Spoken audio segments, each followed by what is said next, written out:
Hey, what's up, everybody? It is Thursday, August 27th. I'm your host, Greg Miller, and this is the latest episode of Beliefs, Ballots, and Bulldogs.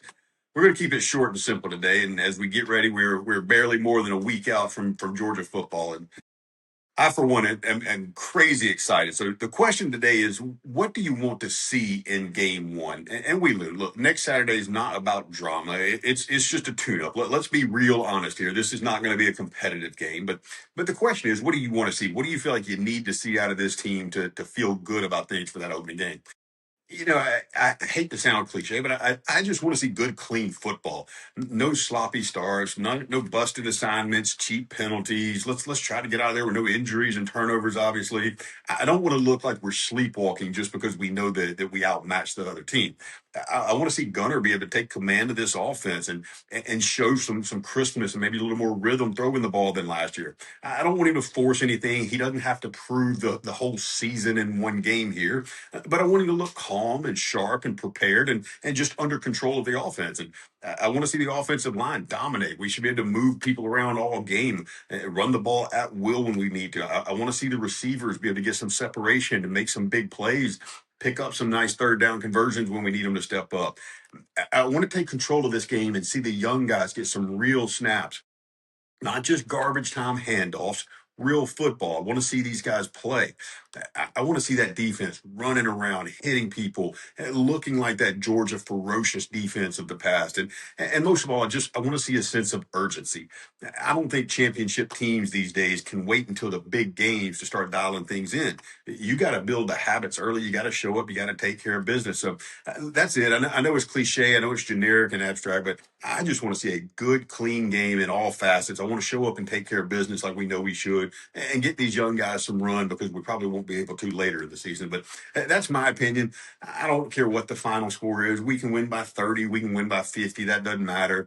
I'm not a big stats guy. I just want to see it with my eyeballs and see what we're going to look like. But tell me what you're looking for. What's going to tell you in game one against an overmatched opponent that this dog team is who we think they are and that they're locked in and ready for this season?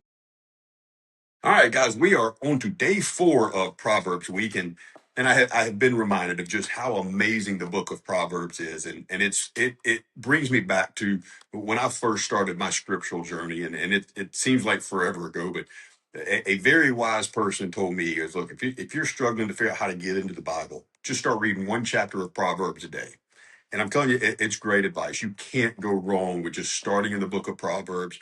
The profound wisdom from 3,000 years ago that still applies to our world today. It's just it's breathtaking. It's just one of those chances to sit back and just be absolutely in awe of how amazing our God is.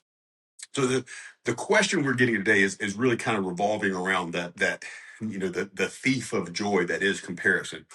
But we want to start by thinking about it from this way. How much would it take for you to finally say, I have enough? Seriously, like what's the number? How much money? How big does your house need to be? How successful do you need to be climbing that career ladder? How many followers do you need? How many customers? How much recognition? What kind of car do you need to drive to feel good about yourself? How perfect does that marriage need to look? How successful do your kids need to be? Where exactly is that finish line where you're going to stop, look around and say, man, God has been really good to me. I've been blessed. I have enough. Because I think there's a problem that we all deal with, and that's that every time we get close to that line, we move it. Welcome to day 4 of Proverbs week.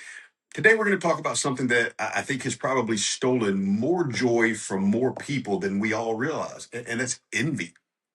Listen to the language that Solomon uses in Proverbs chapter 14, verse 30. A tranquil heart gives life to the flesh, but envy makes the bones rot.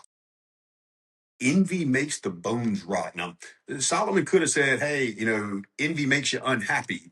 Envy makes you frustrated. Envy puts you in a bad mood. All those things are true. But that's not what he said. The image he gives us is something eating you from the inside out. And that's exactly how envy works for us. You can look completely fine on the outside, successful, happy, beautiful family, nice house, great career. Hey, smile for the picture, everybody. Post that vacation, go to church, tell everybody you're doing great. But underneath it, you might be quietly miserable because somebody else has something you don't. Rotting from comparison while surrounded by blessings. That's a terrible place to be. And I wonder how many of us are sitting there without even realizing. Think about that. What if you're rotting by comparison while surrounded by the same blessings you've been praying for your whole life? Think about how this happens. You get a promotion and you're just thrilled. You can't wait to celebrate it. And then you find out what somebody else above you makes. You buy a house and you decorate it and you love it. And then you walk into somebody else's house that might just be a little bit nicer. You've been working hard. You finally dialed it in. You lost that 20 pounds you've been wanting to lose. You feel great. And then you open Instagram and see somebody who looks even better. As a business, you've had your best year ever. You're proud of what you've built. And then you hear that somebody else's business did twice as much. Your podcast reached a milestone. Hey guys, I've got like 4 or 5 listeners most days now. That's a milestone. I'm excited. But then you see that somebody else's audience is 10 times bigger. Your child accomplishes something incredible. Both of my children are incredible. Bursting with pride. Yeah, no kidding. But then somebody else's kid gets a bigger scholarship or might be a better athlete. They get into a bigger, better school or have a better opportunity. And then suddenly some of the very same things that we were grateful for yesterday, all of a sudden they don't feel like enough today. But notice here, your blessings didn't change. Your house didn't change. Your family didn't change. Your accomplishments didn't change at all. What you compared it to changed. And that's the danger we all face. Comparison doesn't actually have to take anything away from you to make you feel poor.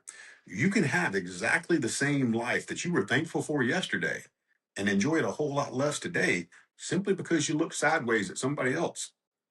And this is where Proverbs start messing with the way the world measures a good life.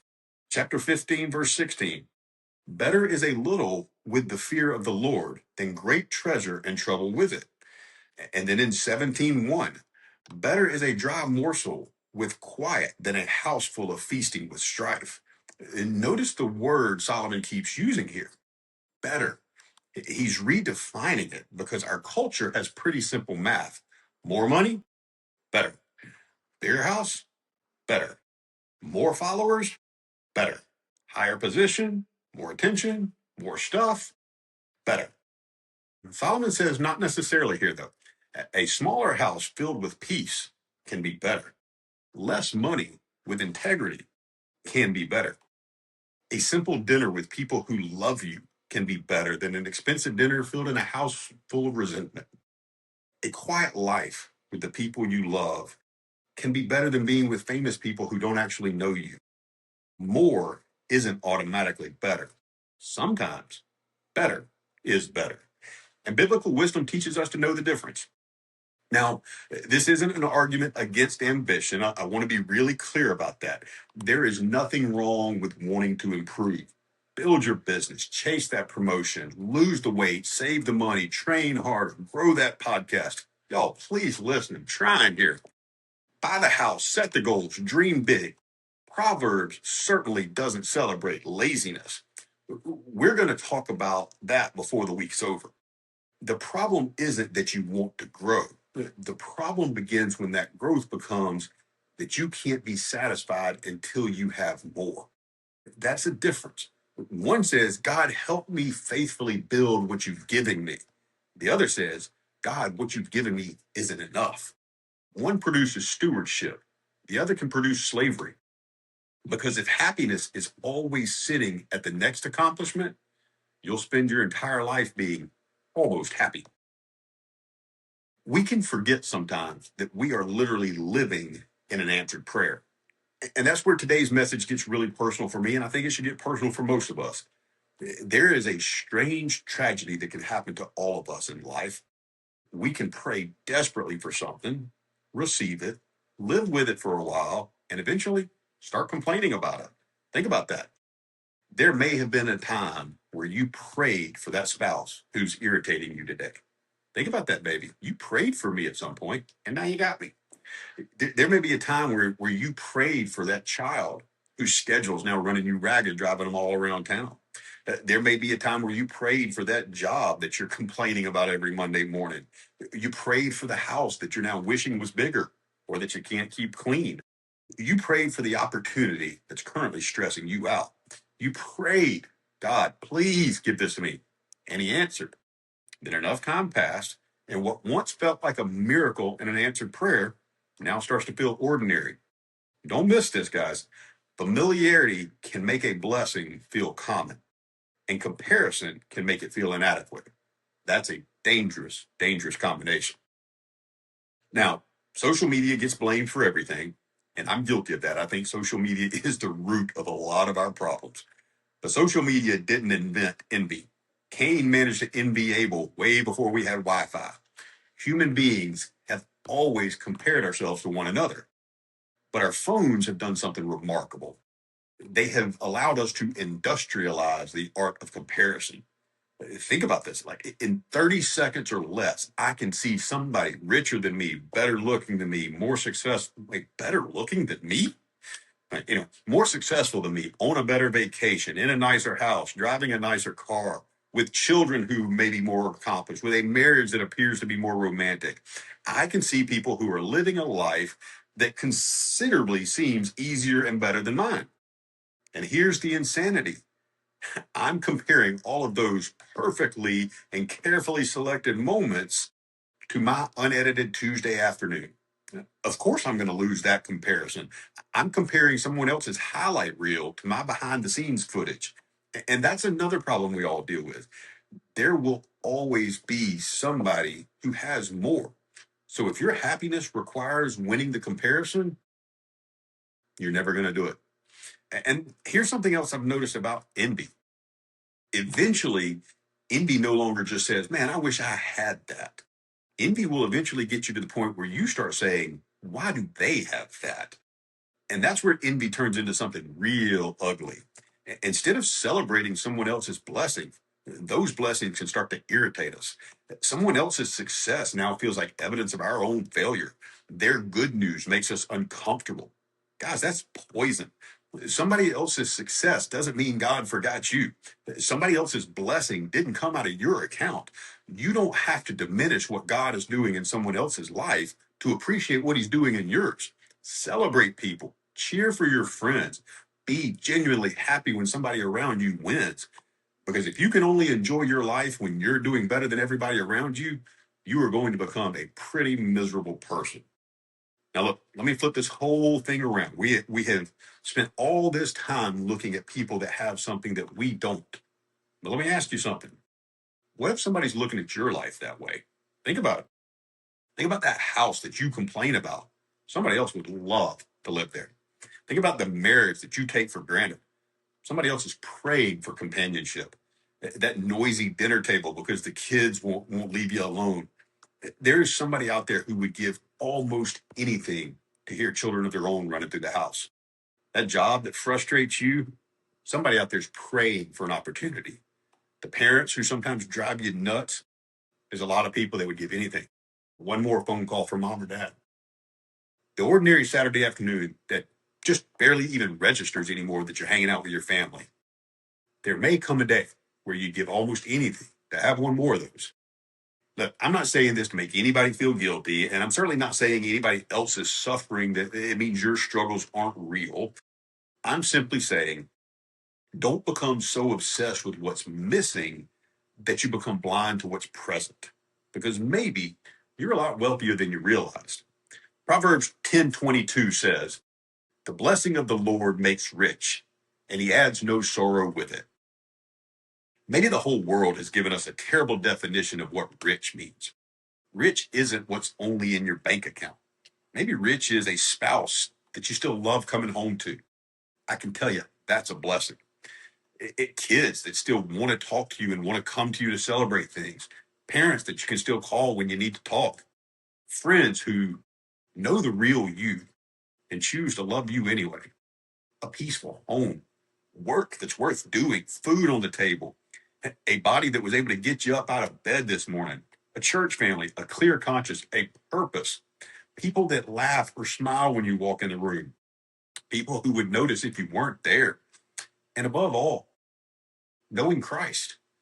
These are things that money cannot buy. And they're all things money can't touch.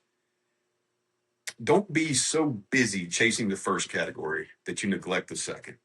There are things that money can't buy, and there are things that all the money in the world can't touch. Think about that. I couldn't say it the first time, but think about that. I want you to think about your life 5 years ago, 10 years ago, 20 years ago. Think about some of the things that you've hoped for, you've prayed for, you've dreamed about, the people you wanted beside you, the family you hoped you could build, the opportunities you wanted. Think about that life you imagined way back then. Now look around you. Maybe it doesn't look exactly like you pictured it. Life rarely does. Maybe there's still some things that you're praying for. There should be. But perhaps somewhere inside this ordinary life that you've gotten very accustomed to, there's something extraordinary that you've just stopped noticing. You are already standing right in the middle of some things that you've prayed for. Don't miss it. Don't spend the entire blessing looking over the fence. So here's the day 4 challenge. Tomorrow morning, before you touch social media, before you email, before you read the news, before you start comparing your life to anyone else's, name 5 things that you have that you once wanted. 5. And for the first 5 minutes of your prayer, don't ask God for anything. Just say thank you. Thank you for her. Thank you for him. Thank you for them. Thank you for this home. Thank you for this job. Thank you for all of the opportunities. Thank you for another morning. Thank you for what you've already done.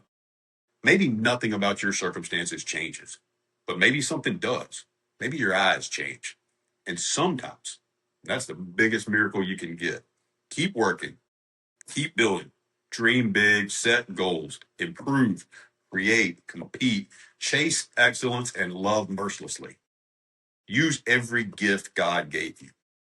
But don't keep moving the finish line so far ahead that you never stop long enough to realize God has already been incredibly good to you and incredibly good to me. You don't need to apologize for wanting more out of life. Just don't let wanting more prevent you from appreciating that you've already got enough. Don't let somebody else's abundance make your blessings feel insufficient. Don't let comparison steal joy from something that you thanked God for yesterday. Don't spend your whole life saying, I'll be happy when. Look around.